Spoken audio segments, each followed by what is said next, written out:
तिवारी, आप देख रहे हैं लोकल टीवी। लोग चाह रहे थे कि भैया आप एक बार क्षेत्रीय सांसद हैं, चुनीला साहू जी का इंटरव्यू कीजिए। ऐसे में आज हमारे साथ चुनीला साहू जी मौजूद है, तमाम सवालों को लेकर उनसे बातचीत करेंगे। सर, देवभोग की जनता आपसे ये सवाल पूछ रही है, आपने चुनाव जीतते ही देवभोग की जनता से वादा किया था सर कि मैं महीने में 2 बार देवभोग आऊंगा, इसके बाद आप देवभोग नहीं आए, तो देवभोग की जनता आपसे ये पूछ रही है सर कि चुनीला साहू जी ने हमसे वादा किया था और वादा उन्होंने नहीं निभाया, क्या कहना चाहेंगे? देखिए, कितने बार देवभोग आया हूँ, एक एक हिसाब आपको मिल जाएगा। अभी तो 7 दिन में दूसरा बार आया हूँ। 6 महीना लोकसभा भी चलती है।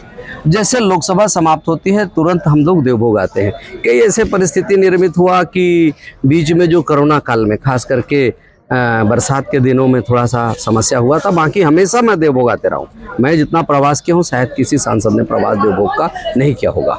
सर, दूसरा सवाल आपसे भी पूछना चाहूंगा, भिंद्रनवागढ़ आप लोग का अभेदगढ़ माना जाता था, लेकिन कांग्रेस ने इस बार आपके अभेदगढ़ को भेज दिया। हालांकि सरकार में आप लोगों की वापसी हुई है, क्या कारण रहा सर आपके अभेदगढ़ को कांग्रेस ने भेजा है, उसका कारण क्या रहा? उसके पहले भी हम पीछे रहे हैं। जब छत्तीसगढ़ निर्माण हुआ तो कांग्रेस के विधायक यहाँ 2-3 बार जीते हैं, ऐसी बात नहीं है। परिस्थिति जैसा निर्मित होता है कि 3-4 बार यहाँ कांग्रेस ने ओंकार शाह ने जीता, पटेल ने, अमली पदरवाले ने जीता, लेकिन थोड़ा सा हम पीछे रहे हैं। थोड़ा सा जनता का जो आदेश है वो तो स्वीकार करना पड़ेगा, और जो कमी है उस कमी को पूरा करते हैं। अब देखिएगा लोकसभा चुनाव में पुनः एक बार भिंद्रनवागढ़ जो है पूरे 8 विधानसभा में सर्वाधिक लीड देने वाला विधानसभा रहेगा, आप निश्चित ले लीजिए। महोदय जी, राजनीतिक गलियारों में ये भी चर्चा है कि विधानसभा चुनाव के दौरान जो भिंद्रनवागढ़ में जो प्रचार करना था, दामोदर पुजारी जी ने उसमें भी ध्यान नहीं दिया प्रचार में, और आप भी कहीं ना कहीं प्रचार करने नहीं पहुंचे, जिसका खामियाजा पार्टी को भुगतना पड़ा। इस तरह की चर्चा सियासी गलियारों में है, सांसद जी क्या कहना चाहेंगी? जो कमजोर क्षेत्र है खास करके छुरा विकासखंड और गरियाबंद विकासखंड, मांझी जी के साथ हम पहले ही दिन मंच में एक साथ थे, और हमने बांट करके कि इधर जो है देवभोग अंचल में मांझी जी स्वयं थे, और मेरा जो छुरा गरियाबंद से लगा हुआ लगभग 60 मतदान केंद्र, उसमें लगातार मैं गया हूँ। 3-4 बार मेरा प्रवास हुआ है, और लगातार 40-45 मतदान केंद्र में लगातार मैंने संपर्क में रहा है। सांसद जी, हमने कल चंदूलाल साहू जी का इंटरव्यू किया था, जो पूर्व सांसद है, उन्होंने भी लोकसभा के लिए दावेदारी पेश की है। यहाँ की जो जनपद पंचायत के अध्यक्ष नेहा सिंघल मैडम, उन्होंने भी दावेदारी पेश की है। उन तमाम तरह के जो नेता हैं उन आपके पार्टी के, उन्होंने दावेदारी पेश करना शुरू कर दिया है। उस दावेदारी के बीच में वर्तमान सांसद जी अपनी दावेदारी को कितना मजबूत मानते हैं? देखिए, दावेदारी करने का हर का सबका अधिकार है। सब कार्यकर्ता अपना अपना मांग रखेंगे, और जो योग्य रहेगा, ऊपर का नेतृत्व हमारा प्रदेश का और केंद्रीय नेतृत्व है, वो जो भी योग्य रहेंगे, जिनको उचित समझेंगे, उसको यहाँ चुनाव लड़ाएंगे। उसमें किसी कंपटीशन की बात नहीं है, सबको दावेदारी पेश करना है। जो अच्छे रहेंगे उनको टिकट मिलेगा, और वो सब कार्यकर्ता मिलकर काम करेंगे। सर, आप भी तो बहुत अच्छे हैं। अब वो आम जनता और पार्टी के नेतृत्व के ऊपर है। पार्टी नेतृत्व जो हमारा केंद्रीय नेतृत्व, प्रदेश नेतृत्व जिसको चाहेगी उस कार्यकर्ता को लड़ाएगी। मैं तो एक कार्यकर्ता हूँ, भारतीय जनता पार्टी के कार्यकर्ता होने के नाते एक कार्यकर्ता के हैसियत से मांग तो सब करते हैं, सबका मांग रहेगा। हम भी चाहेंगे, हमको भी मांग रहेगा, क्यों नहीं रहेगा, सबको रहेगा। लेकिन केंद्रीय नेतृत्व और हमारा जो प्रदेश नेतृत्व जिसको इस मैदान में उतारेगी, सब मिलकर के हम लोग यहाँ से सांसद बना के भेजेंगे। साफ चर्चा तो ये भी है, हालांकि सवाल आपका इंटरव्यू कर रहे हैं इसलिए आपसे सवाल पूछना जरूरी है कि कहीं ना कहीं इस बार आपका भी टिकट काटा जा सकता है, इस तरह की चर्चा है। देखिए, कहीं मैं क्या बोला कि ऊपर का हमारा नेतृत्व है, केंद्रीय नेतृत्व है, प्रदेश नेतृत्व है, जिसको चाहेगी। ये किसी का टिकट कटने, किसी को मिलने का सवाल नहीं है। जिसको भी मैदान पर उतारेंगे, हमारे कार्यकर्ता एकजुट होकर के काम करेंगे। सर, लोग ये भी, जो कांग्रेस के नेताओं का ये भी कहना है कि भिंद्रनवागढ़ में जो मूलभूत समस्या थी उसको दूर नहीं किया गया। मैं आपको गिना दूं सर, चूंकि आप भी यहाँ के सांसद हैं सर, जो बेलाट नाला बनना था, बेलाट नाला नहीं बन पाया। अभी भी मूलभूत समस्याओं से भिंद्रनवागढ़ जूझ रहा है, उसको बीजेपी ने ध्यान नहीं दिया 15 साल के अपने कार्यकाल में, जिसके चलते बीजेपी को भुगतना पड़ा, सीट बीजेपी हार गई। इस तरह का कांग्रेस के नेताओं का इस तरह का कहना है। देखिए, पहले तो कांग्रेस के नेता अपने गिरबा में झांके कि वो 5 साल क्या किए देवभोग में, और हमने जो 15 साल में जो काम किया है देवभोग में, आप देखिए देवभोग के जाकर के, पहले देवभोग था और 15 साल में देवभोग क्या हुआ। बेलाट नाला की बात है, बेलाट नाला 15 साल के आखिरी कार्यकाल में उसकी भूमि पूजन भी हुई, और कार्य प्रगति होना था। किसी कारण से, तकनीकी कारण से उसका जो TSA रुका, उसके बाद आचार संहिता में रुक गया। तो इनको करना चाहिए था कि नहीं, जब वो स्वीकृत था तो करना चाहिए नहीं। कांग्रेसियों को झूठ बोलने में कांग्रेसी माहिर है और दूसरे के ऊपर थोपने में। कांग्रेसियों को 60 साल 70 साल इस देश में सरकार रहा, वो क्या किए मैं पूछना चाहता हूं। कांग्रेसी क्या किए इतने दिन तक, वो क्या किए? वो अपने गिरबा में झांक के देखें। झूठ बोल के राजनीति करने वाले लोगों को उकसा के राजनीति करने, ये झूठ की राजनीति ज्यादा दिन नहीं चलेगी कांग्रेसियों की। सर जो वर्तमान विधायक है जनक ध्रुव बिंद्रानगर के, उनका ये भी कहना है सर कि आप लोग जो शिविर लगा रहे हैं हमारा संकल्प विकसित भारत, ये सिर्फ दिखावे की शिविर है, आम जनता को किसी को ये शिविर से कोई लाभ नहीं मिल रहा है। उनका इस तरह का आरोप है। जनक ध्रुव अभी नया नया विधायक बने, पहले समझे उनको विधायकी कैसे करना है, उसको क्षेत्र की जनता को। वो नहीं जाना है नहीं जाए। वो जो शिविर है माननीय प्रधानमंत्री जी, वो ये बताइए कि कांग्रेसी क्यों रोके आवाज को? गरीब क्या बिगाड़े थे इनको? क्यों इनके पेट में दर्द हुआ? गरीबों को मोदी जी आवाज देना चाह रहे थे, ये कांग्रेसियों के पेट में दर्द क्यों हो रहा था? इसी आवाज नहीं देने का तो छत्तीसगढ़ के जनता ने उखाड़ के फेंका कांग्रेसियों को। अपने गिरबा झांक के देखिए ना, जनक ध्रुव पहले देखिए गरीबों के साथ क्यों अन्याय हुई। सर एक सवाल आपसे ये भी पूछना चाहूँगा सर, ये बताइए सर, जो कांग्रेस सरकार की विदाई हो गई, अब 5 साल का ही उनको समय मिल पाया, 5 साल में जनता ने उन्हें कहीं ना कहीं उनका जनादेश उनके खिलाफ आया, उनकी विदाई कर दी गई जनता के द्वारा। क्या मानते हैं सर, उनकी विदाई का कारण क्या रहा?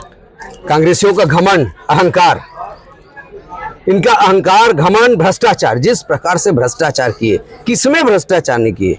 ऐसा कोई जगह नहीं। आप देखिए रेती में भ्रष्टाचार, कोयला में भ्रष्टाचार, पीएससी घोटाला में भ्रष्टाचार, किसमें भ्रष्टाचार नहीं किया? गोबर में भ्रष्टाचार। कहाँ ये लोग पैसा नहीं खाए हैं? ये जनता ने ये देखी है कि कांग्रेसी जिस प्रकार से भ्रष्टाचार किए हैं, उनकी काली करतूत, उनके घमंड को जनता ने एक प्रकार से चुर-चुर किया है। अच्छा सर, एक सवाल आपसे ये भी पूछना चाहूँगा, सियासी गलियारे में ये भी चर्चा है सर कि वर्तमान सांसद चुन्नीलाल साहू जी क्षेत्र की जनता से दूर हो गए हैं।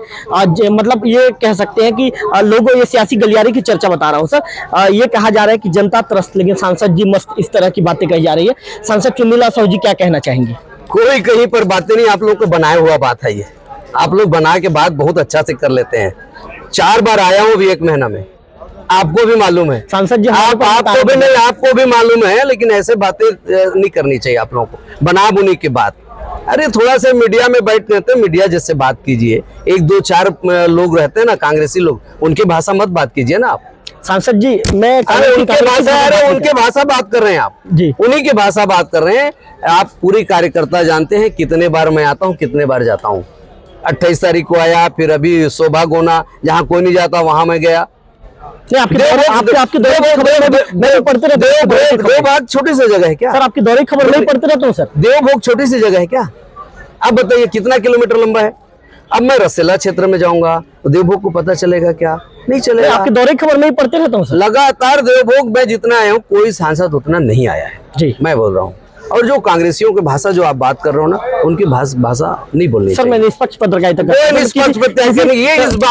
इस बात पे मैं सहमत नहीं हूँ। आपका इस बात पे सहमत नहीं हूँ कि लगातार अनेकों बार, देखिए मैं तो 10 दिन पहले आया था। 1 तारीख को झांकर पारा गया और 2-3 कार्यक्रम अटेंड किया। उसके पहले 28 तारीख को आया।